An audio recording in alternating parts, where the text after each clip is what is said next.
আমরা এগুলো সাজাচ্ছি কেন? আমরা ঈদে মিলাদুন্নবী উদযাপন করছি। মিলাদুন্নবীর অর্থ কি?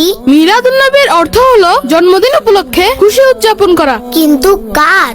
যার উসিলায় আল্লাহ তাআলা এই জগৎকে সৃষ্টি করেছেন। আলা হযরত ইমাম আহমদ রাজা খান রহমতুল্লাহি তাআলা আলাইহি কতই না সুন্দর বলেছেন, वो जो ना थे तो कुछ ना था, वो जो ना हो तो कुछ ना हो, जान है वो জাহান কি, জান है तो জাহান है। 12 রবিউল আউয়াল আমাদের প্রিয় ও শেষ নবী সাল্লাল্লাহু আলাইহি ওয়া আলিহি ওয়াসাল্লাম এর শুভ আগমনের দিন। এই দিনে আল্লাহ তাআলা তার মাহবুব সাল্লাল্লাহু তাআলা আলাইহি ওয়াসাল্লামকে এই দুনিয়াতে প্রেরণ করেছেন।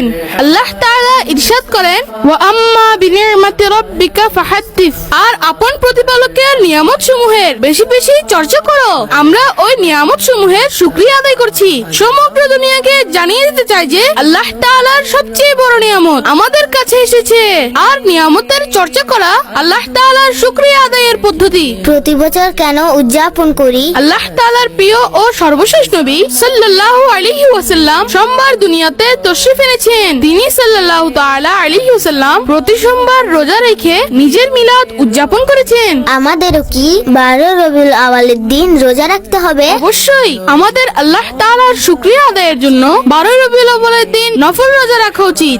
নবীর আগমন মারহাবা, রাসূলের আগমন মারহাবা।